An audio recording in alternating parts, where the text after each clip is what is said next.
I don't think there's much money in England. It would be a lot harder as a new business owner now to set up being a couple in business. Yeah. Because we're running numerous businesses. It was carnage. It was tears. Like, I didn't believe in myself, and I just thought, no, we found our niches, and also it's more sustainable and made in England and everything like that. So happiness doesn't come from success. If you can do it and get your foot in the door by not going to university, I would highly recommend that. Then you just have to make sure that you're marketing everything and choosing everything wisely. Brad said to me, you do realise we're going to have to give up a good couple of years of our life and we're not going to be able to go on holidays. I'm like, the money was there, and I was like, but why can't we go on holiday? The money's there. And then not be under the English government because it's just going downhill. And I think the main thing is that you have to choose you. A lot of women feel internally that they've got a lot more to prove. Yeah. Being a woman in business as well, I just had to believe in myself and take the plunge and dug myself a big hole. Tylaa, you want to sit on your ass and watch Netflix? Hi Tylaa, thank you for coming today. Can you tell us a bit more about you for the viewers, like your age, where you're coming from, your hometown, things like that? Yep. So I'm 26 years old and I'm initially from Rochdale, which is in Greater Manchester, and I've moved to Wigan, so I'm still within like the Greater Manchester area, but a different town now. Different. So, which one do you prefer? Probably Wigan. Wigan. Just more so because it was a fresh start for me, so I do prefer Wigan, but obviously all my family was from Rochdale, but it's not the greatest of places. Yeah, I get it. That's cool. So what do you do? What do you do for a living, or what's your occupation?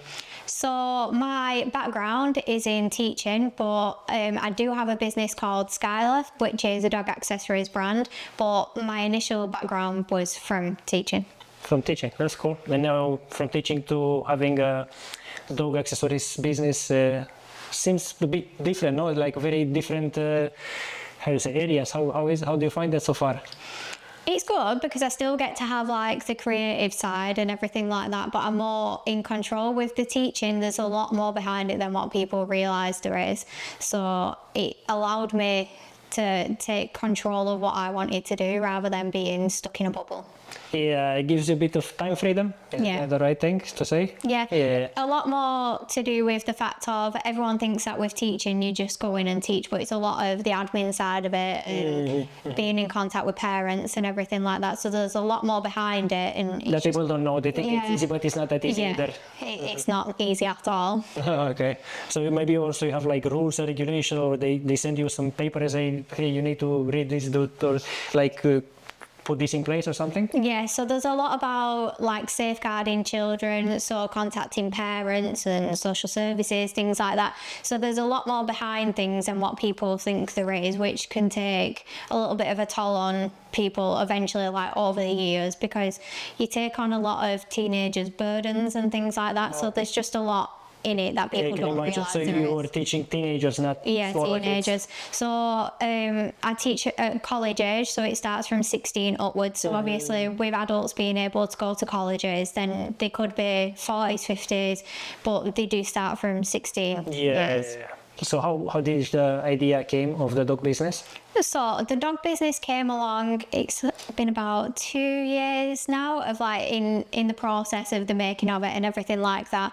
So it all came along because we have a Staffy cross, so she's crossed with, we think, a Dalmatian. Yeah, you think with a Dalmatian. She's quite a big dog, but she's quite slim as well, but she's got a big build and she's dopey and everything like that. But so we wanted something that had fit her and be girly and that she's comfortable in, because she kept escaping her harnesses on dog walks because she likes to just run riot everywhere. Yeah, she's high energy. Oh yeah, she's got a lot of energy, but we wanted her to be comfortable and be able to control her because she's quite a big dog. She liked to pull on the lead. Yeah, I know. So I couldn't control her with being so small because she weighs like over half of what I do anyway. So we wanted to be able to control her properly. So we made things that would make it easier for people like me. So it was all about suiting people that were like me and like my dog as well. That's cool. And basically you didn't find what you were looking for in any other place, and you made your own? Yeah. Or something like that? So it was along them lines of we didn't find something suitable, but also the price point of it as well. So we wanted something that could cater for people at an affordable price, Oh, okay, that's cool. with having a really high quality as well, because we found that whenever we was looking for something that was suitable, that we didn't want to pay a lot of money for, Yeah. then the quality just dropped right That's not down. very good, yeah. No. That's crazy, it's crazy. It's good if you put an accent on quality. Yeah. Can you say again what's the name of your pet business, the pet accessories? So it's Skylaa, and the reason it's called Skylaa is it's my name, so Tylaa, and Sky, which is the dog's name. So it was basically put together. So it's Skylaa, so So it's a mixture between your dog's name and your name. yeah. So it's a fusion. It's a personal brand, so Yeah. people might look and think, well, what is Skylaa? Like, Yeah. what does that mean? But when you actually see behind it, it's a personal brand. It's built by me, for the dog, well, by us, but obviously it's me being the face of the brand. Yeah. And Sky is the fluffy version of the brand. It's like So- the mascot, shall I say. Yeah, the model. Model. the master sample tester. Yeah. Takes it on all the adventures. She's the one that runs riot before it gets released to anybody. It's cool. But one of the ranges is called the Buster range as well. So that is actually named after my old dog. Oh, okay. So It was named Buster? he was named Buster. So we decided to call it the Buster range as like a little bit of a loving memory. So even though it's called the Buster range for me, it's dedicated to all the pets that have been lost previously, so all the family pets. So that's the reason behind that range. So basically a family member. So we decided to dedicate a full range towards unloved pets, basically. It's cool. And that's why it's named the Buster range. Yeah, really cool. So I think when you look into like the behind the scenes of it, everything has a reason. Yeah. So That's cool. like we've got I think that's the beauty with smaller companies when you're starting and you're growing, because you really put, like you say, has a reason, everything. You put the Yeah. soul on it, We- put more passion into it, we've put our all into it. Yeah. So we've got a great team of ambassadors. So we've got a very small team. We've got 7 ambassadors on board, and some of them have got numerous dogs.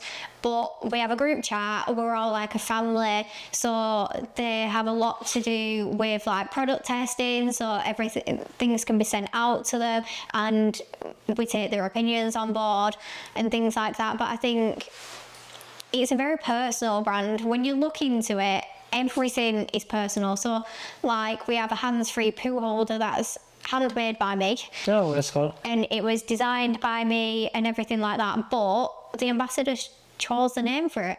And I think it says a lot about the brand that we care about the customers and we care about the ambassadors, and it makes good things to be with small businesses and just believe in small businesses. Yeah, I think small businesses are like, I would say, because it's just, I don't know, better, I would say, like more passion, more loving, more caring, like more thought process goes into it. Yeah, in a way as well. Like I know there's this whole thing now of shop small, and everybody says, "Oh, shop small." Yeah.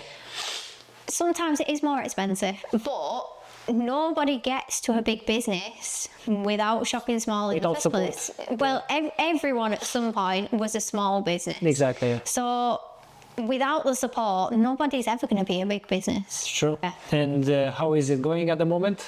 It's going really well. So there's been a few rough points along the way where I've had to learn things, because at the start I wasn't much of a very good entrepreneur for making mistakes. I wanted everything to be perfect right from the start. So it was taking a lot longer because I weren't willing to make those mistakes to get further. So everything at the beginning just took a little bit longer. So like I held off on releases and I wanted everything perfect, which is good. Yeah. But I think if I would have just took the plunge and made a few mistakes, it would have sped things up a little bit. Yeah, that's true. Like, but me, I also hear other entrepreneurs, they say, don't be afraid, just go on. And you can't have the perfect product immediately. You just go with the minimum product viable or something like that with the first one, and you all the time improve that one. Then after you get feedback. Yeah. But if you take too long until you get feedback, that's why the process will be a bit longer. I think the problem with it is that I was comparing myself to the big businesses that were already in the we all do industry, this. and like I'd go wandering into say Pets at Home and things like that, and I was comparing myself, but we'd not even started properly. And I think like I just wanted to be straight there, but I couldn't. Yeah, I weren't taking the steps to get there because I was just panicking a little bit that I just wanted to be there straight away. yeah, I get you. Everyone does that, I think. Yeah, but yeah, it's good. What about what was a challenge in this, or maybe other challenge that was in this beside what you just mentioned? So the challenges really along the way have been wanting everything perfect, basically. So I wanted to cater for everybody, but being a small business at the start, it's quite hard because you're trying to get it off the ground and make sure you're giving people what they want, but trying to cater for everybody is never going to happen. And I think it took me a little bit to realise that just I can't cater for everybody at the moment. You need to be a bit, how you call it, to have a specific niche, no? Yeah, so we found our niches and we've pinpointed it to certain dog ranges. So we've got 2 ranges at the moment, so the Glowing range and the Buster range. So one that focuses on dog safety for walking at night, and then we've got one that's predominantly for like bigger dogs and control reasons.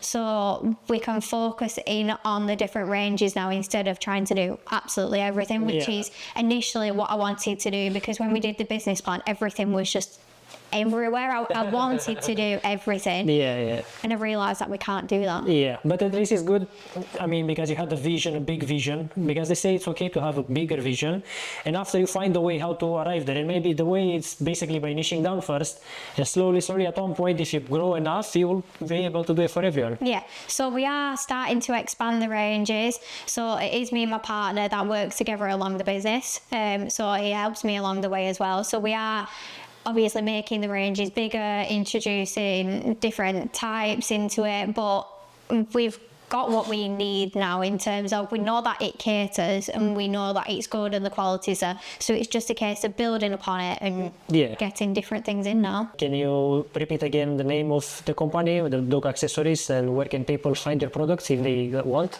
Yes, so we're named Skylaa, so it's Skylaa, and we sell online, so it's our website, so it's www.skylaa.co.uk. So we're on Instagram and Facebook as well.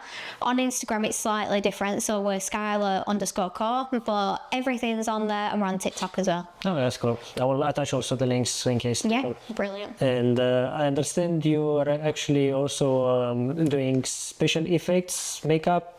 You're a makeup artist doing special effects. Yeah, so I do special effects for like film and TV, so that is what I'm teaching. So it's teaching things like ball caps, prosthetics, so turning people bald, prosthetics, so like fake ears, fake noses, chins, things like that. And body paint, so it can be like full body art, fashion and photographic makeup. So it's a very wide range of things. So very interesting. Can you do a zombie or something? Yeah, so like near Halloween, the students do all, we do like fight club, so making people look all cut up and bruised and things like that, and then they do zombies, pumpkins, everything like that. And then near Christmas, they do like Christmas showcases, so full body paint with like Christmas. And throughout the year, they gradually learn more and more. And what made you go this route, like going on special effects and choosing this path? So a lot of it was to do with things that I went through at school. So initially, like I set off for my career to go into law. So I started doing A levels, but then as I started doing it, I realised that's actually what my family wanted, not what I wanted. So I did my first year, and then I decided that I actually wanted to focus on a career that I wanted. So then I decided to go down the special effects route. So I popped into college one day with my grandma and signed up and just kind of jumped courses the next year and decided to go and do special effects because it was something that allowed me to be creative, because it was something that I wasn't able to do in school because I kind of kept myself to myself. Yeah. So it was a way of me coming out my shell a little bit as a teenager and allowed me to do a lot more. Yeah, I can imagine. So then once I was at college, I then applied for university and did 3 years at uni. So I learned totally different things. So like how to do airbrush makeup, how to make wigs, a lot of different things, and then specialised in my last year. Okay. So I specialised in being able to represent personalities through the use of makeup, which I did it through drag makeup because obviously with being bright and bold, Okay. it was a way of me showing something through makeup with personalities, which is what I wanted to do to represent things that had happened throughout the years where I weren't able to represent myself. Mm-hmm. So that was the way of getting into it. And then I just absolutely loved doing it. And Sounds fun. I did a few classes showing people how to do it. So I thought maybe I should teach it. Okay. Because my teacher helped me a lot along the way. I thought maybe I should do that. Yeah. So then I went and did a year's teaching degree as well Yeah. and went straight into it from there. That's cool. That's very cool. What if someone would want to go this route as well? How would you recommend it to do it with the same way you did it, or do you think it will be another route, or I don't know? What would you advise someone that would want to follow this path? So really, from my point of view and things that I've experienced along the way, university gives you a really step into the industry and lets you get your foot in the door, but seeing what student finance I now have and how much is there to pay back, if you can do it and get your foot in the door by not going to university, I would highly recommend that they don't go to uni because you don't need it. It is good, but you don't need it. If you're going to work to be in the industry, which is obviously I just applied straight for uni and went straight into it without knowing about getting my foot in the door and things like that.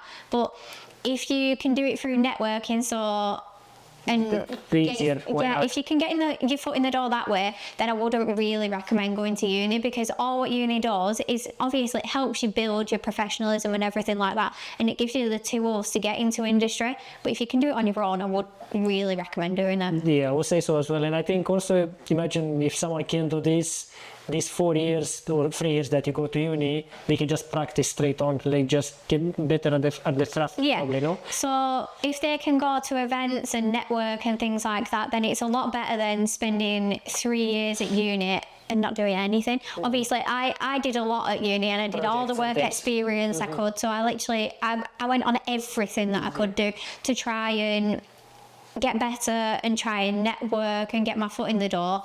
Whereas a lot of people, obviously with the typical uni thing, is they see a uni life and they don't take it seriously. Yeah. And they end up finishing the uni and people will not take them because there's not enough experience. They didn't build enough projects maybe, no? So I would recommend that if they are serious about it, to just go for it. Yeah, I would say so as well, yeah. So obviously I know your boyfriend from a previous episode. He was here with me doing a podcast. It was a really good one. People should check it out if you have the time.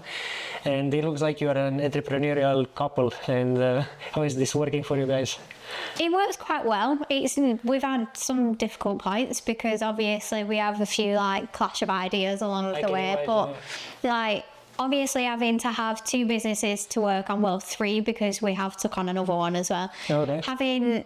Can you explain these 3 businesses? So we've got Skylaa, which is obviously the dog business, and then we've got Unorthodox Media, which is the one that you obviously showed on your last podcast with my partner. Mm-hmm. And then we've took over one which is a Soggy Dog, so it comes along the Skylaa brand, but it is completely separate. It is just linked to the dog business side of it.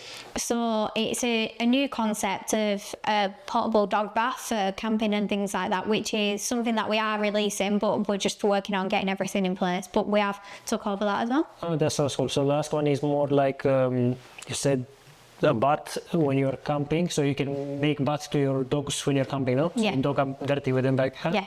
Okay, that sounds like a good. And nobody else yet with this product. Not at the moment. Not at the moment. So that's good. Hope wish you guys really. There is your typical ones like baby baths and things like that, but it's a total new project because it's made out of recycled Lego as well, so it's more sustainable and made in England and everything like that. So it's good. Sounds good, yeah. Like it sounds like a good idea. And before I interrupted you were saying about how is it to be an entrepreneurial couple, like. Was like big challenges? How you said maybe because you both business minded. It's like a bit. Did you how is it going and how are you managing this at the moment? It's going well now, but along the way, like we've had a few challenges of like clashes with diaries, so trying to fit everything in because being so busy with everything, we've just been trying to fit in and make sure that everything's done the way it should be at certain times and we're not missing anything. But it's just been a little bit hard to navigate at the beginning. We've sussed it now. We figured out the right way we need to go about it and who focuses on what and when, and then we team up.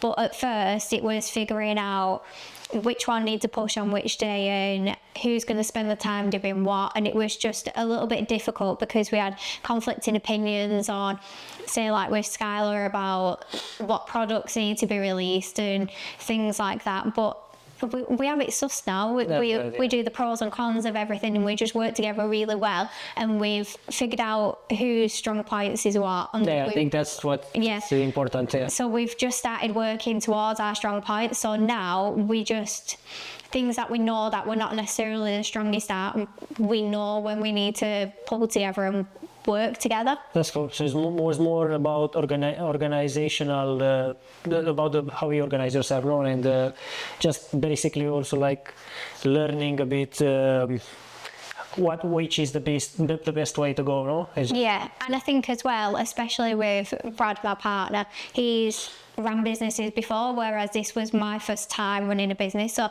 I'd ran business as in I'd been self-employed and worked as a makeup artist and done freelance, but to then go as a limited company and be supplying to people a product that is obviously very important to people because it's the dogs and the pets and everything like that, it was a lot harder for me to navigate at first because it was my first business. Yeah, you had to learn a lot probably, no? Yeah, whereas with Brad, obviously, even though it weren't a similar business as what he'd had before, he'd already made business mistakes and how to go about it, how to market, how to set up. Whereas maybe also how to deal with stress a bit and wait. No. Like at first, I didn't even know how to register on company's house. Yeah. I didn't know anything. Whereas I've had to learn that along the way. But if I didn't have Brad to help me, then it would have been a lot more difficult because obviously he's already got that knowledge and understanding. So being a team in it has made everything a lot better and a lot smoother. Yeah, I can imagine. So you're mentioning now, like for you was the first business, for he had few couple before he had some experience. So I'm assuming was some like big challenges. Did you have any like, what was some challenges that you might have faced being your first, So with it being my first business, I do feel like I could have gone back about it a lot better because I didn't realise how big of a step I was taking at the time. So obviously I knew that I was setting up a business and I knew it was going to be difficult and I knew that I was going to have to sacrifice a lot, but I didn't realise how much until I started doing it. And I think it then started to take a toll on me a little bit because I'd not properly prepared myself for it. Pressure. It was more so the fact of I was trying to do everything all at once, but then I also then wanted the balance in my life, so I still wanted to go out with my friends. I still wanted to be able to sit and watch a film at night. And I think it was a point that I had to reach where I realised, like, you don't get all those nice things at the start of your business. Yeah. And at the start, like, it was a little bit of a struggle of I still wanted to be able to go and get in bed at 9 o'clock and just chill and watch a film and things like that.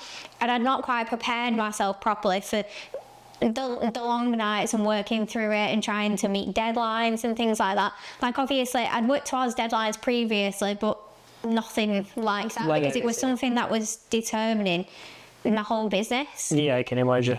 And I just not took that step properly. And being the type of person I am, I struggled quite a lot with panicking about stuff.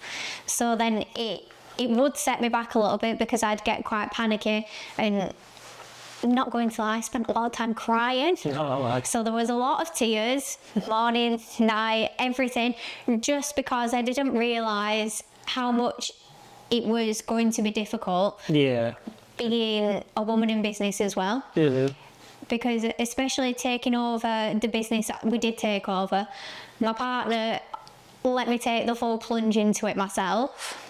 And I started contacting suppliers to obviously start manufacturing and everything like that.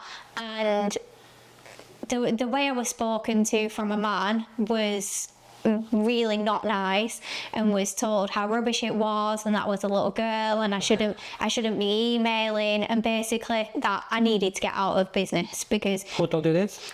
It was actually a manufacturer who I'd contacted. Yeah, the road.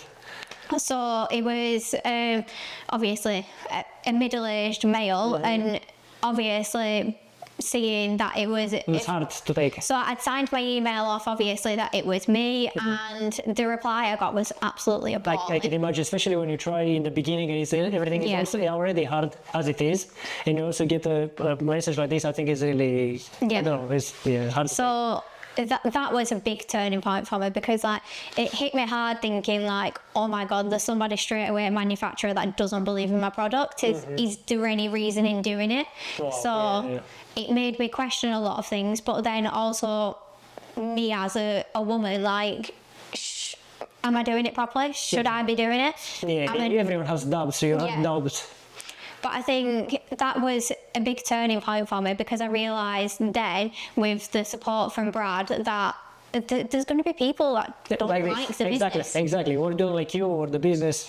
Yeah. So there's going to be people that don't believe in the business, and I'll find another manufacturer. Exactly. It doesn't matter. Yeah. But at the time, it was carnage. It was tears. Like I didn't believe in myself, and I just thought, no, nobody wants it. Not doing it. But it was just the fact that one person didn't believe in it, but it doesn't mean that everyone else doesn't, or that people don't need it. Yeah, true. So I'm asking you now, as a Brit, do you think England is still a good place to make money? Well, I don't think there's much money in England. It's a good place to make money, as in driving your business, but it's not a good place to live anymore. It's not, the standard of living isn't what it was, because it's good being able to make the money, but you get a lot of that took off you anyway. But then the standard of living just isn't. It's not what it used to be. Not at all. Yeah, true. So would you like consider any other place if you would have the option, if you could actually? So we have been thinking about potentially moving to France, because with Skylaa being online and the business that both me and Brad run, Unorthodox Media, we can travel back and forth, and Unorthodox does quite a lot of like overseas travels and things like that anyway, and it would be somewhere that we could still come back, visit people. I'd still be still close. Yeah, still be able to do the dog shows and everything, but the main thing for me is to be warmer. England is freezing. But do you think France will be a bit warmer? I'm hoping so. But I don't deal well with the cold. Our dog don't deal well with the cold. I think it would be a lot better running a business somewhere else, to just be a lot more comfortable in ourselves and not be under the English government, because it's just going downhill. Yeah, so it's like more the same location freedom. Yeah. So you have to be cool to be wherever you want when you want, but still deal with the business like, you know. Yeah, so we'd obviously take the businesses with us, but we'd be more remote, and we'd just be able to run it the way we want, with a little bit more freedom. Yeah, and I think with time maybe you will be able to do this, hopefully. Hopefully. What do you think are some challenges England is facing right now from your point of view? I think at the moment is obviously like the cost of living and things like that. So it really went up in the last 2-3 years. Oh, definitely. So especially in business, like we have to work it now where we have to make sure that we don't waste our money bringing things to the market or bringing packages for media and things like that that people don't need, because we're just going to be wasting our time. Yeah. And then we're wasting our time and money, and people can't afford. Sure. So you just have to make sure that you're marketing everything and choosing everything wisely, because you want to make sure that you're not wasting your money and somebody else isn't. So I think with the whole cost of living at the moment, People are spending less, and you need to give them exactly what they want, otherwise. yeah. So you just need to make sure that you're doing exactly what people want. But I think the main thing is everybody's in the same boat in a way. True, yeah, So everyone's, yeah. obviously you've got individuals that are working for businesses that are not taking home the pay they want, but then also that's also having impacts on business because people aren't going out and buying the things that they normally would do. Yeah. So I think it's just a vicious cycle at the moment. It is, yeah. Because people are spending less, it is harder, right? I was speaking actually with my mechanic, so he told me his employees, his mechanics makes more money than him as a business owner at this moment, because he said all businesses at this moment, they're struggling a bit. How you said, you need to give them exactly what they want, to be careful otherwise. And anyway, he said his employees makes more money than him, and he's actually losing money as a business owner, but he needs to keep the business going, he needs to keep the garage going, and he's basically going almost at a loss.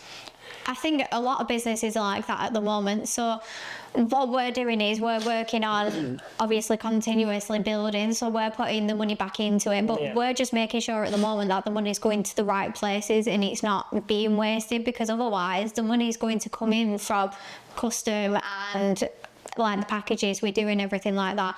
But then we just need to make sure it goes to the right place, because otherwise the money's just lost, and then we'd be in the same situation as everybody else, and there'd be no point in doing it. True. Yeah, need to be very careful. And it leaves you with very little room to play now. How to say, the budget is different, and the expenses are higher. People are not buying as much, so you can't even take the risks you want to take now, because it's very hard to take even risks now. Yeah, I think if we were to set the business up now, any of the businesses, I think it'd be a lot different trying to set it up now than what it was 2 years ago, because we had the room then to be able to take the risk and get something wrong, whereas now you need to try and narrow it down a little bit and not make as many mistakes. Yeah, So try your best. Yeah. it would be a lot harder as a new business owner now to set up than what it was 2 years ago. I can imagine, yeah. So what's the hardest decision you ever had to make in your career, and what did you learn from that? I think the hardest decision I had to make was realising that I had to come out of teaching. Oh yeah. So- It was something that you loved? Yeah, so obviously I'd spent so long training towards doing something, and something that I loved and something that I thought I was going to spend the rest of my life doing, to then setting up a business which I love even more. Yeah. And obviously it's what I wanted to do, and it's for our dog and everything like that. And I think getting to that point where I had to take that point to come out of teaching, it was a big step. Yeah. So me and Brad had a lot of back and forth of pros and cons, and ultimately was that the business wasn't going to grow any further if I didn't take the plunge. And it was a big sacrifice, because I thought, but I've spent so much time doing it, it's been a big part of my life for so long, and I've got the big student finance bill and everything like that. Do I really want to come out of it? And obviously with the way education is as well, would I then be able to get back into it if I wanted to get back into it?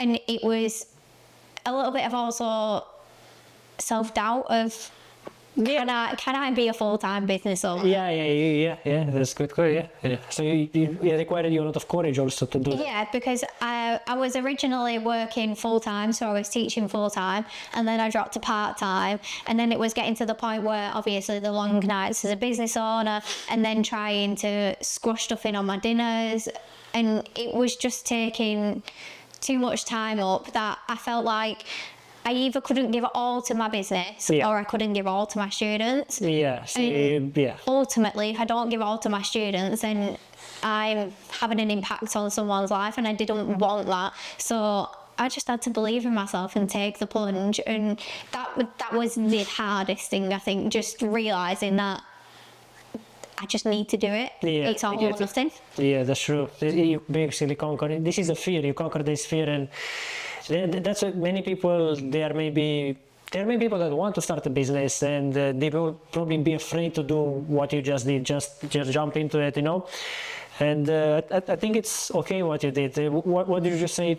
Would you advise other people that they are thinking to take the plunge, but they are the same, maybe afraid, or they are stuck in that situation as you were? Like, should I take it or should I not? I think the main thing is to make sure your support system's there. So if I didn't have my main people being my mum and Brad, like, you wouldn't do it, no? I wouldn't have done it at all. I wouldn't have even set up. Yeah. I wouldn't have even believed in myself to start it, and I definitely wouldn't have left my job. So without having the good support system and having people that believe in me and to push me along the way, I definitely wouldn't have done any of it. Have you ever faced any judgment or discrimination in the business world just because you're a woman? Mostly the one that we spoke about previously with the man that obviously didn't believe in me. But, well, not necessarily me. The product or what were your idea? I think more so, I think if it would have been an email signature from a male, it might have been a totally different talking point. So if it might have been that we went into the office and me and my partner went together, I think that it would have been... I don't think it would. I think it would have been a handshake, we'll look into it. Yeah. He might have still not believed in the product, but I don't think it would have been the way it went. Yeah, the way it went, I just think because I am a female and it was signed off, the email was signed off by a female, I just think if it was a man, it would have been a lot different. So It would have been, yeah. I do think so, because just the way it was done, I just don't think it would have been done like that. Yeah, I get it. And anything else besides this, you can't really recall anything else? I think a big thing for a business is always going to be social media. Yeah. You're always going to have people who have opinions about your business. And judge. They're going to judge and they're going to make comments, and you just... At the start, I didn't have thick skin. But now you develop some? Oh, I've had to do so much growing along the way. So I've grown so much as a person, because at the start, someone could comment on something on social media and I'd be like, well, why are they saying that? Why did they not believe in it? And things like that. Or there'd be things like comparing us to bigger brands and it's not as good as that. But the thing is, these people have never bought the products. Yeah.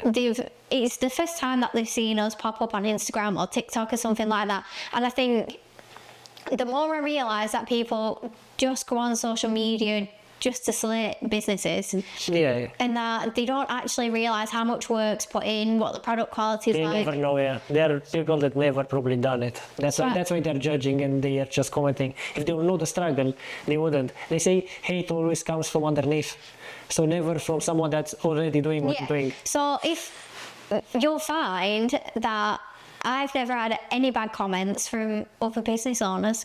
It's always it's been somebody who doesn't have a clue about business or has had a business and failed. So in a way, it's kind of a little bit of jealousy that you're succeeding in something that... Or you're doing at least something. They are not having the courage even to try. Because it's true, some businesses fail, some not.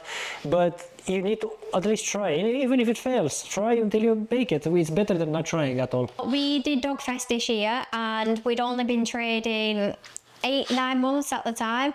And to go into Dogfest and be a small business and people knew who we were and we did have customers, but in the grand scheme of things with Dogfest, people didn't know who we was.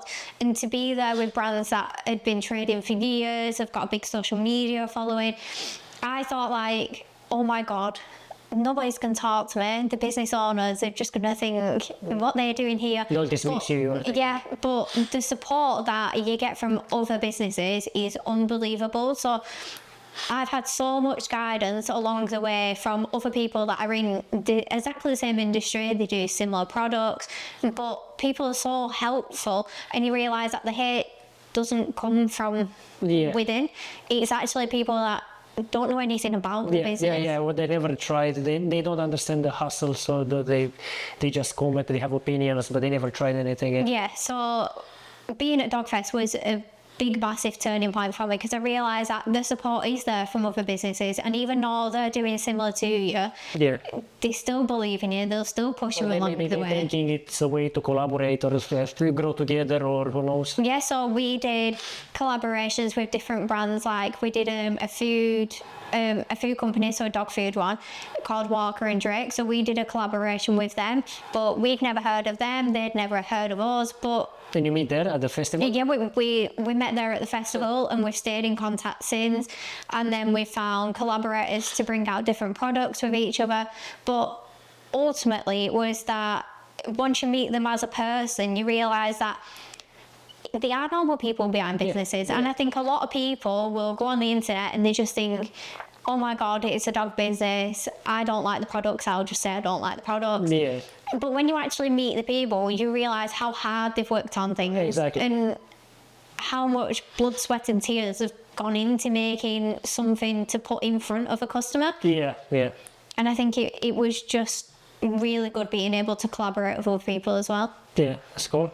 Then how did you get into this festival? Like, did you just go online and you contact them and you ask for a place and they'll so I was just basically browsing. So we then decided to go to one ourselves, and we went for a wander around, seeing what it was like, and then we just contacted them, and we was a bit late to the party, which my organisational skills have got better, miles better, but it was just at the time, because I didn't believe, not that I didn't believe in the brand, I didn't believe in myself that I could push that far at that point, because we were still in like the start-up phase, or what I would class as a start-up phase. Yeah, still growing. Yeah.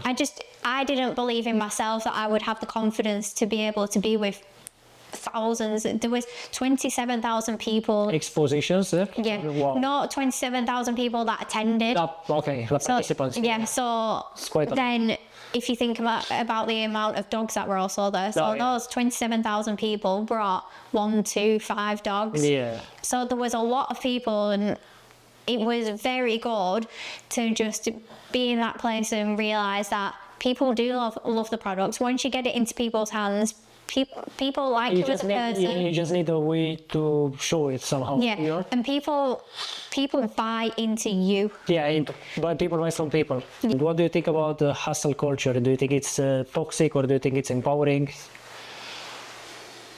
A mixed opinion, really. So I do think it can be hard, very hard, but in a realisation of actually being a business owner and trying to make it succeed, and it is succeeding, I think that you need to hustle. You need to. It's got to be all or nothing, because you either need to commit to it and want it to succeed and put your everything into it, sacrifice, or you just walk away. So I found it very difficult at the beginning of the sacrifice, because obviously I wanted to still be able to have my chill nights and be able to relax and go on nice holidays and things like that, whereas I then realised that I either put my all into it or you walk away from it. So I wouldn't say it's toxic at all, because unless you're doing it, you don't necessarily realise how much someone has to put into it to be able to succeed. I think a lot of people just see like you work too much, which is exactly what I thought at the beginning. So when we first started Unorthodox Media, Brad was the driving force. So obviously Brad's the videographer, the photographer. So I always thought at the beginning, you work too much, you do way too much, you're not going to bed, you're gonna be tired, you're gonna burn out. And then once we started Skylaa, and Brad obviously helped me, and you things started like maybe that. more passionate about it. You started digging like him, maybe a bit. When I started understanding it more, realising like he was doing it for a reason.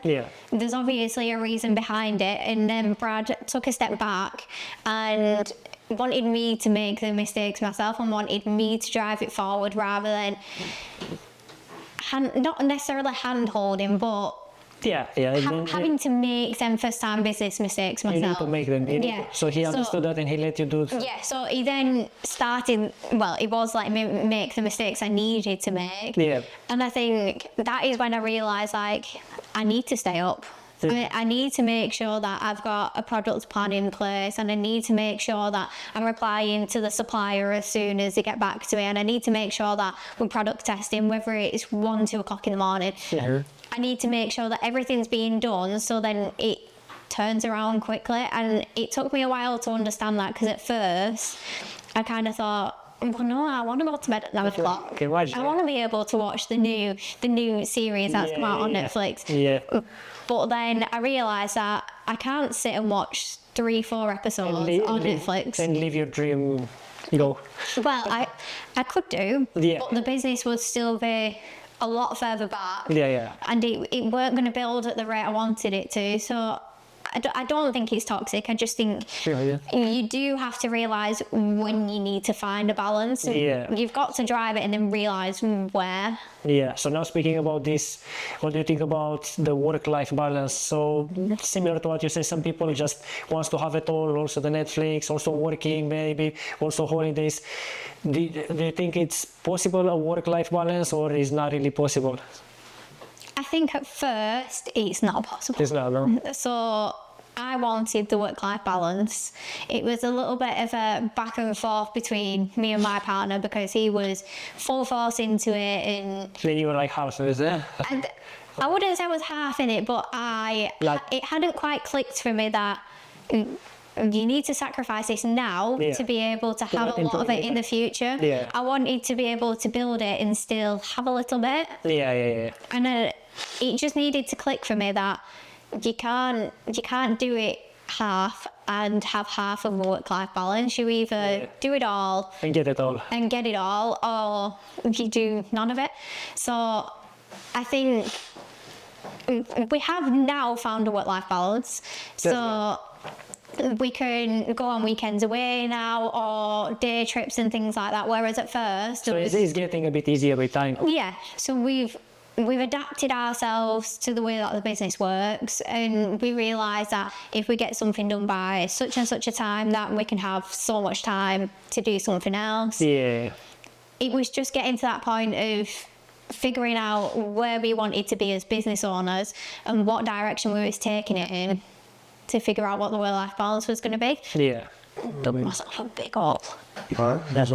Tylaa, you want to sit on your ass and watch Netflix?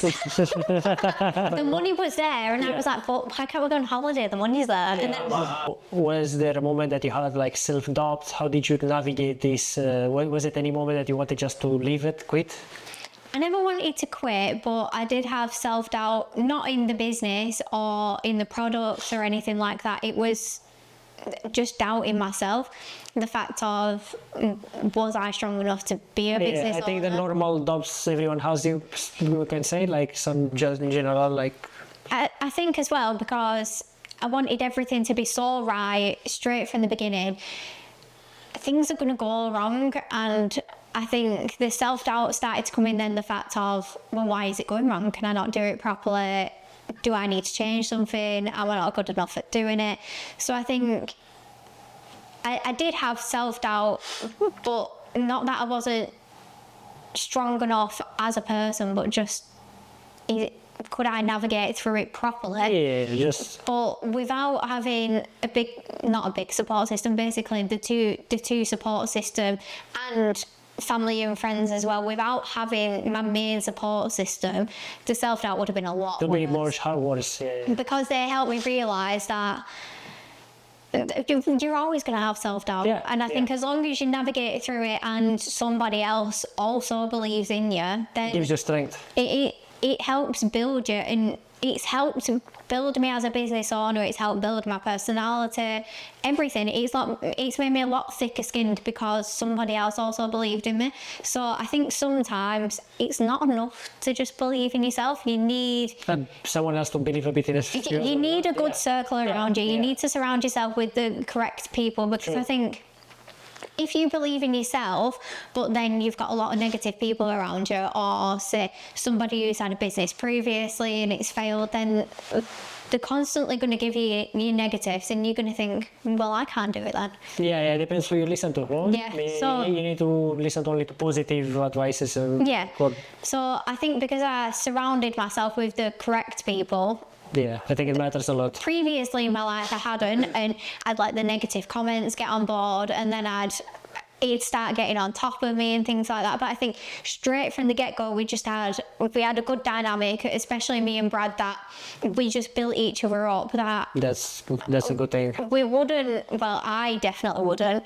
Brad's a lot thicker skinned than what I am, but I wouldn't have been able to navigate past self-doubt if I didn't have the support in place. Yeah, I can imagine. What role does mental health play in all this, in your life, in your business life, in everything, and how do you manage to balance things? Very good question. I think mental health now is a big thing, so I do think it's still got a stigma attached to it, and I think people don't necessarily take mental health seriously, especially in business. So with me, I struggled quite a lot with the anxiety side of it, but it was more so like social settings, things like that. But once I was put in those situations, I was a lot better. So because I knew what I was talking about, I know my knowledge, I've done extensive amounts of research, I know my business inside and out. Once I'm put into that situation, I'm fine. Yeah, it's just until you get there. You can put me with a dog, fit a harness, and it'll be perfect. It will fit. I will know the insides and outs of looking at a dog, I'll know what size you need. Whereas if you tell me, oh, tomorrow you need to go to this event and there's going to be 100 people there, that is when the panic's going to set in. I think, nope, can't do that, don't want to go. And I'll start thinking, no, this doesn't look right, I don't want to wear this, do I really want to go? No, I've not got enough business cards, we just won't go. So I think a lot of it was that the beforehand of it, I was just panicking too much about trying to basically preempt what was going to happen. So the mental health side of it does play a massive role in your business, and you've just got to figure out a way that works for yourself where you can navigate through it. So a lot with me was just figuring out coping mechanisms to be able to know that once I do attend an event or once I get myself into a social situation, everything will be fine. It's going to be fine, and it's going to be a good outcome. And when I leave at the end of the day or the night, that I'm probably going to have enjoyed myself. I'm going to have made good networking connections and things like that. It goes back a little bit to like the self-doubt of, I know my knowledge. I know that I am going to be able to do it. It's just a case of actually doing it. So I think being able to navigate through that and believing in yourself and finding the coping strategies to be able to get to that point. Or to just calm your mind and say, shut up, we're gonna go there, everything will be fine. Or have a partner on the side that just goes, just do it. Just do it. Just do it. That's the best advice. But really, like, if I was doing it on my own, a lot of, say, networking events, I wouldn't have even gone. I'd delete the email. I'd think, no, not doing it. Or I'd drive there and there'd be no parking space there. I'd be like, sign up. There's not space, they don't need me. But I think having somebody that also pushes you helps a lot, because internally sometimes you think, leave me alone, stop telling me to like just go to these events. But then when you actually get there, you think, I'm so grateful that you helped me navigate through all the self-doubt and everything to be able to actually get to a point where I can go places on my own. I know I can do it now. So you see, you grow, and I think this is where it comes into place how we are different as a man and woman. So you and your partner, you see, he was telling just do it, and it helps. No, so this is how you complement each other. We definitely complement each other, and I think we've found the right system now where we gel well. So I'm a creative person, but I also like to read into things. So I'm that person that will go through something with a fine-tooth comb, and I'll nitpick and pros and cons and things like that. Whereas Brad is just do it. We'll figure it out. As we go.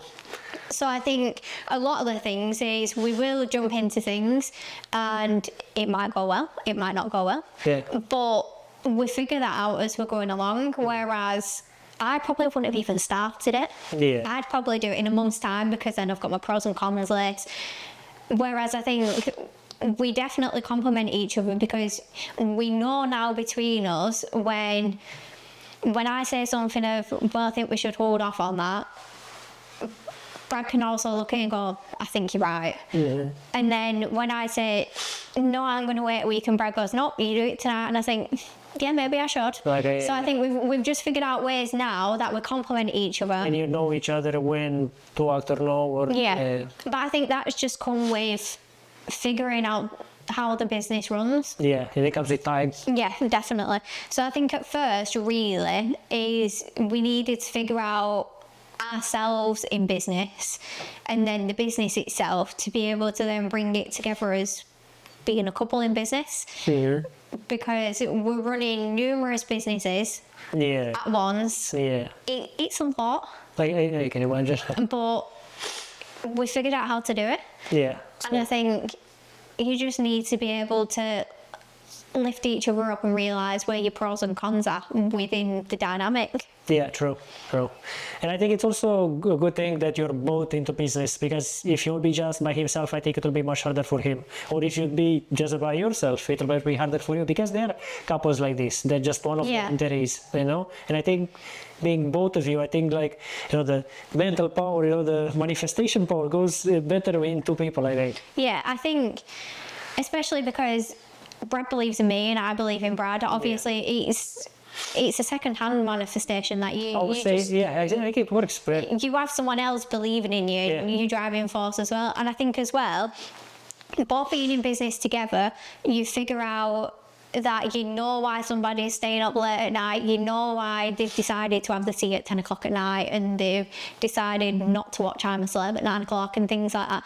You figure out that because you're in the same boat, whereas if it was just say like just me building the business, then you might end up with why you doing understand you, exactly. Yeah, and then it's going to cause a little bit of friction, I think, because they don't understand it, whereas we understand each other now.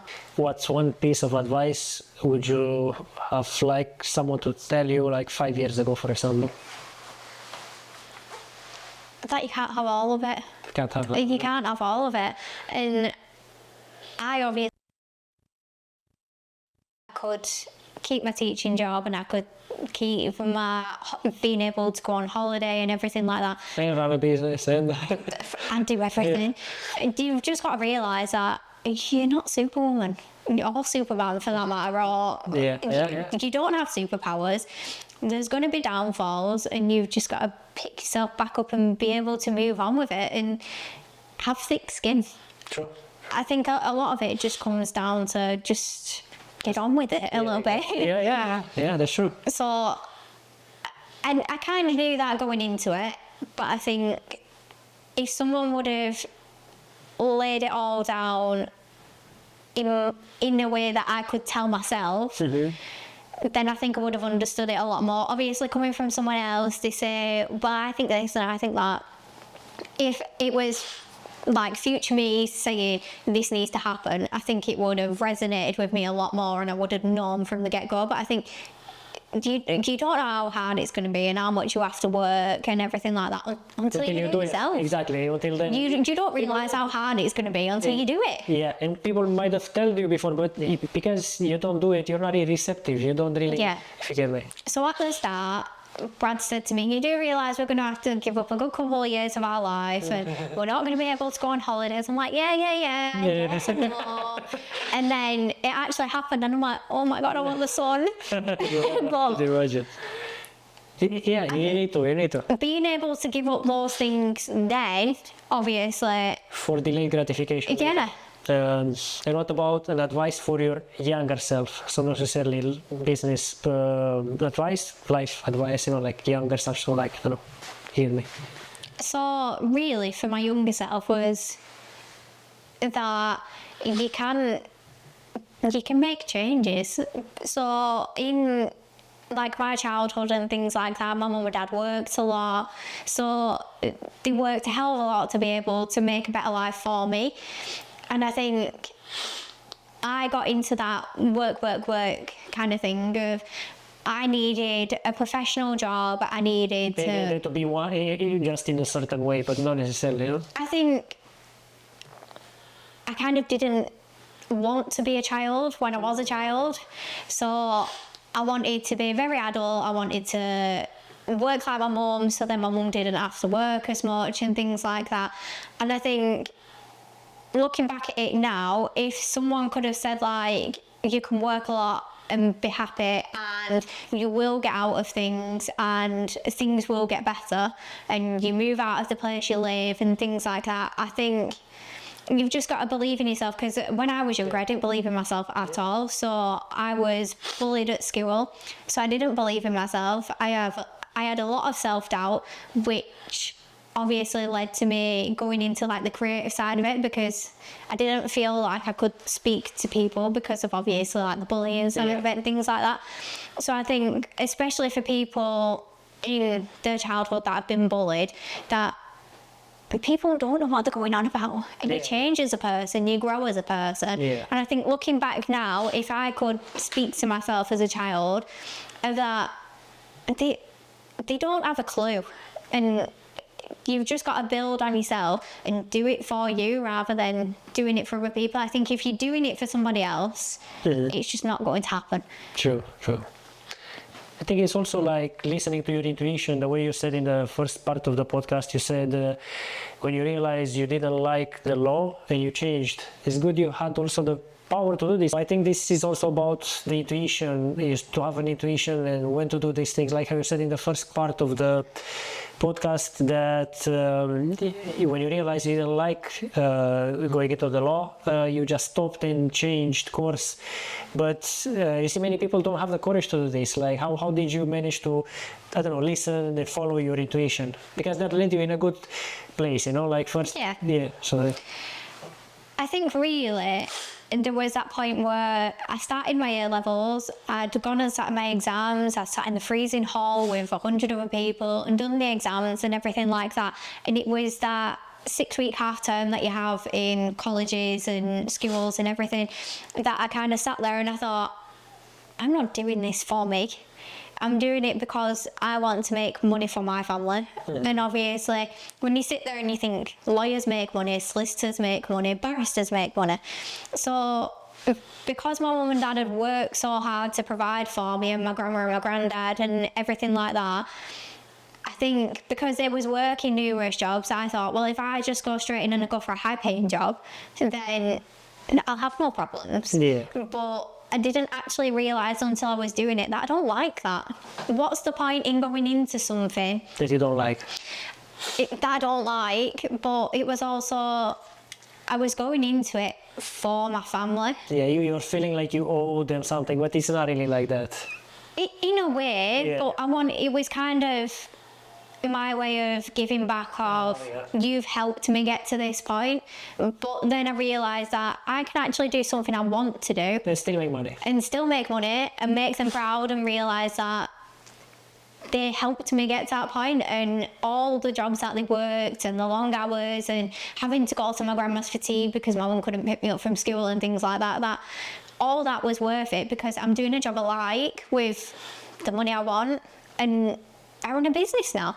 And I think being able to get to that point where I just had to choose me. Yeah, true. I had to take the risk and realise that it might make money, it might work, it might not work. Which it was the same in college of making that decision, and it was the same in business of deciding to come out from what I decided to do in college to taking the plunge to going into business, and the same with choosing to move away from like my hometown and things like that. I had to do that for me because it gave me the fresh break I needed, and it gave me a clear mind to be able to then take the next step. And I think the main thing is that you have to choose you. And in your opinion, what defines happiness? I think really is just being happy in yourself, that you've made the right decision for you and that you're doing everything for something that matters for you. So even if it goes wrong, you can still be happy. And I think just figuring out that happiness doesn't come from success. A lot of people will think it does. It comes from knowing you tried and you tried your hardest and you put your all into it. Because I think if I didn't succeed, but I know I'd put my all into it, I'd still be happy. Yeah, for sure. Obviously, I want it to succeed, but it doesn't always. And I think you can still find happiness in that. Yeah. I think happiness is doing what you want. Yeah. I think that's the easiest way to say it. So as long as you do it as you want. So for example, if you want to be employed all your life, that's fine. If you want to be the best father in the world, it's fine. If you want to be the best business owner as long as you do it what you want, you're fine. You're successful already. Yeah. I think as long as you find exactly what you want. Yeah, and you do that, that's happiness, I think. Because there's a lot of people like especially with women, if you want to be a stay-at-home mom, that's perfectly fine. As long as that's what you really want and you wish and you do that, that's happiness and that's success actually. Like, if you do it what you want. The way I see it as well is hands down to anybody that can be a full-time mum, because at this moment in time I couldn't. So people might look towards someone and think, I wish I could own a business, or I want to work full-time, but then being a business owner or working full-time, look towards people that are full-time mums and think, you're doing really well. Yeah, exactly. So I think it works both ways. As long as you're doing what you want to do. Yeah, I think that's the most important thing. Yeah, definitely. Yeah, that's good. But I think that this is really because imagine people are so different, like so unique. Everyone wants different things, and as long as everyone does what they want, that's happiness actually. Because they're happy when they do that thing, you know. Because that's what they want. So it makes you happy getting what you want. Like me now, considering to have children at this point in my life, I think, oh my God no, like the dogs and all, and the business, and we've got things you want to grow do more financially probably, and who knows what other plans. Whereas then, like, I've got friends in my position that had kids when they were 16, 17 that are now getting their freedom back, because obviously the kids are like 10-year-old now, so they're more independent, whereas I'm the complete opposite. Everyone is different, that's the thing. It's not wrong or right. And I think, especially not comparing yourself to people. That comparison is a kill of joy. Everybody compares themselves, and I think you figure out at some point in your life that we're not the same. And there's no point in comparing yourself. Sometimes comparison it's a bit needed, but it's not really comparison. You can look up at someone maybe that's above you, but not to compare, to inspire, maybe to steal something next, get also like ahead, but never be like, oh, I'm so down in here, so up. If you do that, you feel like you're never gonna, it's just for inspiration. I think you can compare, but nothing else. Because then when you start speaking to people that you think miles above you, so like recently we went to an event and it was in a big manor, so like an estate, and it was absolutely massive. They was all driving fancy cars. There was champagne and canapes and everything like that. To be able to be somewhere like that and be in an event where they were speaking so openly about struggling with mental health, I think you realise that people do still have problems, even when someone that you look up to that's got a lot of money, they still have some problems. They still got problems. And you just realise that everybody's still human. Sure. Do you think women these days feel more pressure to be successful in careers and in family life? I think now, no, because I think a lot of women now are choosing themselves. So they're not choosing careers and they're not choosing family. If they don't want it. If they don't want it, they're choosing exactly what they want. So there is still that stigma of you should have kids before your 30s and you should work towards your career afterwards and put your family first and everything like that. But I think now it's very much an individual basis of people choosing what they want. Exactly. And I think especially with women nowadays that there's a lot of people now that especially with the business I run, is that people are choosing dogs. Yeah. They're choosing cats, they're choosing dogs. Yeah. Because people don't want kids. Yeah, well, not at this moment, maybe. And it's nothing wrong. It's perfectly fine to do that. Like, I don't want children just yet because I don't feel like I'm in a position where I'm completely happy that I could give my all to a child, because essentially when I become a mum, I want to be there all the time. I want to be able to do all the pickups and everything like that, and something's got to sacrifice somewhere. And a lot of people have figured out now that they're not willing to do that sacrifice, which is okay. Yeah, exactly. It's perfectly fine to do that, and I think dogs are brilliant. So get a dog. Buy a dog. Or if you want to do a kid, it's like it's up to you. Whichever one you want. Yeah. But yeah, I think also it's not the pressure as it used to be. Everyone chooses what they want, so they can choose whatever. They can choose exactly what they want, but I think especially from parents, everybody wants a grandchild. They're always going to want a grandchild, but if they get it in 10 years, it's still fine. If they get it now, it's perfectly fine. But if they also have a furry grandchild that runs around and it's on 4 legs, they'll love it exactly the same. So I think there's not as much pressure now to build a family, but I do think, me personally, if you do it, you do it properly. Yeah, exactly. Yeah, I think as well. You try to give everything to the kid. Like, think a bit, plan a bit ahead. As you said, have a bit maybe better financial situation. Be able to afford to give them like activities or sports or whatever you want. So I do think you're never going to be ready for a kid. Yeah, true. But you've just got to decide when's best for you, really, and figure it out on a one-to-one basis.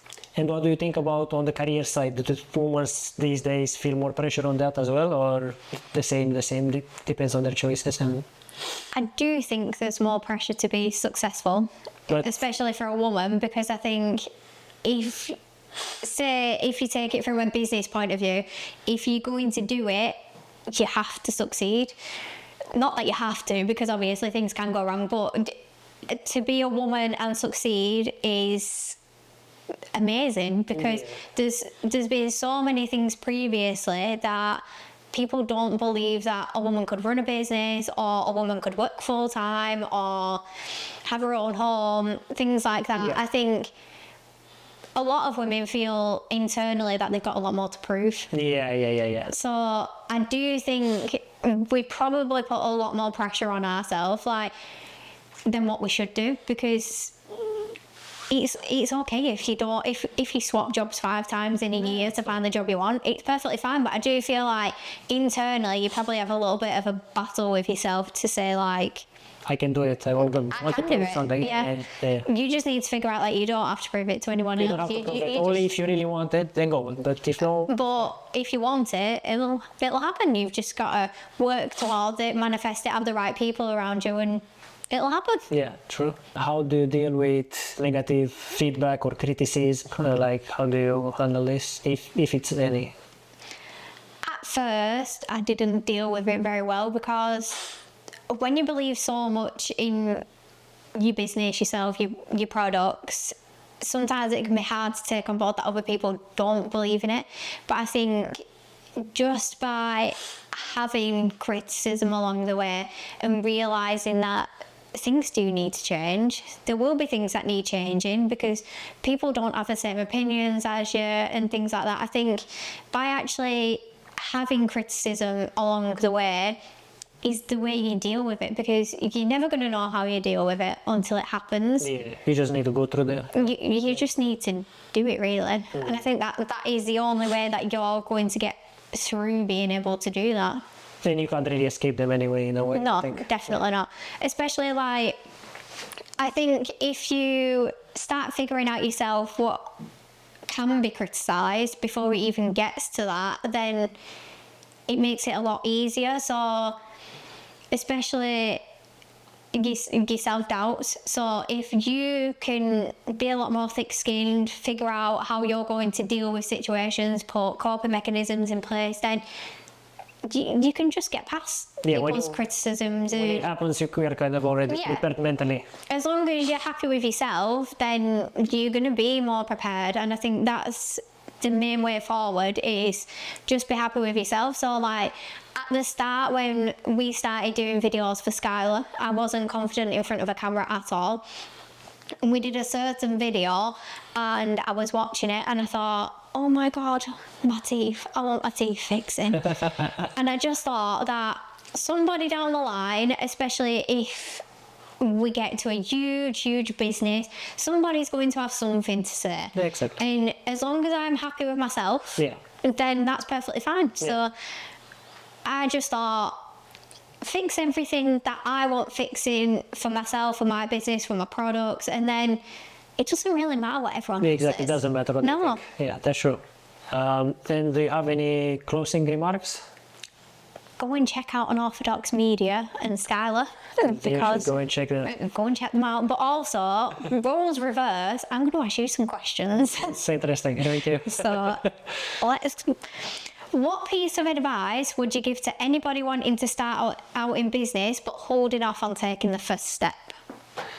Well, just do it and just try it. Like, people are too hard on themselves, and the reason people are not jumping into business or into even smaller, like a side hustle or something, they don't do it because they are afraid of failing, and they're afraid of what my friends will say, what my family will say, or for people, especially these days, I need to post on social media, and you might post, and imagine doing that and it doesn't work, and after you need to move to the next thing, and people will be like, people will be like that, but it's more in your mind. You're afraid of what they are saying. Don't do it. It doesn't matter what they are thinking. Just go and do it. And even if you fail, you still have more experience than them, that they never tried anything in their life.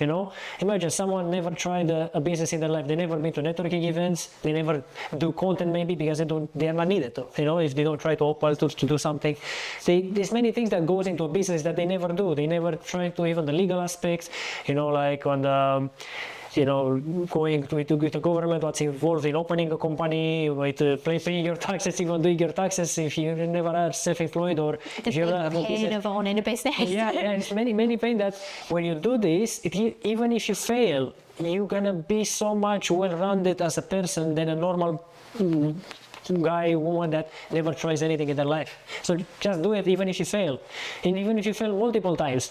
Anyway, what else are you going to do with your time? You're just going to waste your time. You're just going to stay on Netflix and social media, and you're going to just, spend time with friends that doesn't have any aspiration, or you're just going to go drinking and partying. How long can you do that for? Just do it.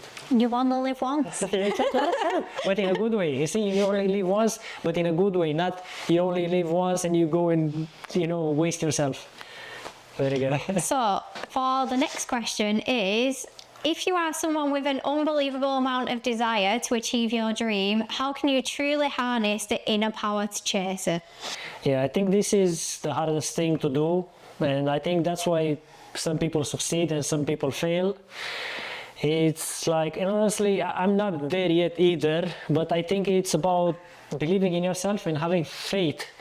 And when you are low, or when you think like, well, what am I doing here? Well, is there even a point, or things like that? In that moment, is when you're like, you need to talk to yourself. I think it's something is just to need to happen in your mind, and you need to basically choose positive thinking instead of negative. So that can be a really hard thing. Like, it sounds easy, but it's not.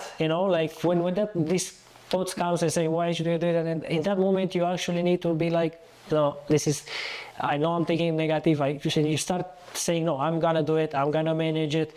It will be like this. I don't know, just you need to be very positive, and it's a constant battle. So I think the better you get on battling your doubts and your fears, and this will never go away. Even if you are at a point very successful, even those people, they still have this, they still have this problem. So it's just the inner battle. So I think the only way is to all the time win the inner battles. And I think so you can win these inner battles is like you need to help yourself as much as you can, in the sense do some sport, say clean your food, eat clean food, because all this your lifestyle, it influences your thinking. Like if you're thinking positive or negative, it's influenced by the lifestyle. If you're smoking or drinking, stop that, you know. All this, it will help you when you have that mental battles to basically beat the villain side of you, because we all have the villain inside of us and we have the hero. Yeah. So if you feed the villain will win, you know. So if you feed the hero will win. But to feed the hero, you need to do everything as best of your ability, from lifestyle, how I said, sport, alimentation, what you read, what you watch, who you speak with, who you surround with. This is feeding the hero. But if you go wasting your time all the time, you're smoking all the time, you're drinking all the time, you're taking drugs all the time, you are speaking with negative people, or you're speaking negative about other people, and in that moment you're feeding the villain. So in that moment you might lose the inner battle. So you need all the time to win this, and I think this is how you will, how you said in the question, manage to bring this to reality more, or if you have all this passion and desire to manage to keep it and bring it on, you just need to all the time manage your inner battles. Yeah, definitely. Do you think that, obviously you spoke about doing a lot of positive thinking, do you think manifestation works? Yeah, I think it works, and I actually had this in another podcast speaking with someone. It works if you back it by action. Because some people, they have the wrong impression. You've seen those, in general, those people that they have got crystals and they say about zodiacs and about manifestation, but they don't do anything. They just preach the same thing. Like I get the theory, I get it, and I believe some of them is real, but if you don't back it up by action, it's not working. Yeah, definitely. So I think it's really working. So like that's why I have on my walls that people can't see, but I have quotes, I have I have a notebook, I have my dream written down, I have all these things. But it's I think it works, but you need to also put the action in. Yeah, I think if you don't work it, then it's never going to happen, especially like you're saying about the drugs, alcohol and everything like that. Like for me personally, not going out drinking, I think is the best thing. The best thing. The best thing, because obviously I did the going clubbing when I was 18 and things like that, but then you'd feel horrible about yourself in bed and you end up losing so much time of being hungover, feeling sorry for yourself, eating junk food because you've been on and out and been hungover, and you just lose so much time. And I think people reward themselves with a night out and it pushes them back a little bit. So much, yeah. So in a way of just finding something that's more healthy for you, going climbing, anything. I think, hiking, how you say, yeah. So we started doing adventures with the dog, going to Wales and things like that. It's a lot better for you mentally. Exactly, yeah. And people, how you say, they lose more. So you go on the night out, you lose few hours that you prepare for that night, you lose the hours that you are spending in that night, and after you lose the money, also the money that you could invest it in something, and after the next day, you probably all that day will be not, like you'll be wasted. And I would argue after a certain age, if you drink a lot, it will take you 3 to 4 days to recover properly. I mean, of course, you're gonna be okay after 1 day, but mentally you can't be as focused or as prepared to to deal with any situation up to 4 days. Yeah. So you're going one night out and you're losing 4 or 5 days. And the people, because you're not performing at your best ability, even just after one night, for probably the rest of the week. Well, it's a working week, so you're losing a working week, exactly. And then if you then decide to go out on the weekend again, you're losing another exactly, and you never do anything. And then, what's the point? Exactly, what's the point? But people need to reach this conclusion, like, because when I was doing it, was the most cool thing. You figure it out yourself. Cool. Yeah, I think, especially the people that you surround yourself with. So at one point, like whilst I was in college, I'd go out drinking, and then when I went to uni, I found a new friendship group, and they weren't big drinkers. They'd focus on uni and things like that. So I knuckled down at uni, and it just, you surround yourself with the right people, you figure out, and then you feel a lot healthier yourself. And it just gets yourself into a better motion, and you build on things. Yeah, that's true. that's all I've got to ask you. Okay, thank you very much. Thank you. Thank you for coming. Thank you for having me. No, it's a pleasure. Thank you. Thanks.